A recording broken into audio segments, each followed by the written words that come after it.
na siya. Naghihina ako sa loob eh. May problema doon konti. Kain tayo. O, pagkain. Meron siya. Dahil ko yan. Ang gawa ko.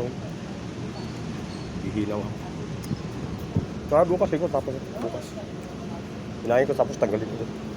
Yung pituan, yung gawin ko. Sa kabila. Kaya sa kabila.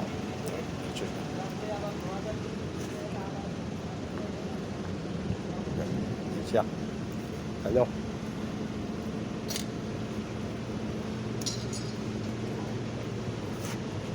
Kumain, dami. Pa isa.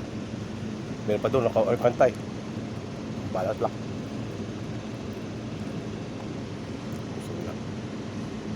Hirap magtrabaho. Pagod na ako eh. Taping sa bahay eh. Tulog na lang. Minsan eh. Punas ako sandali, ayos na, tulog na. Pagod. Init. Init. Ang sobrang init kasi. Ang init. Grabing init. So yan. Yan. Ipatapos nga yan. Ito pa yung pituan eh. Pukpuking pa yan. Pero ang alignment niya okay na. Yung naghihilang lang ako. Sige na mga kaludi.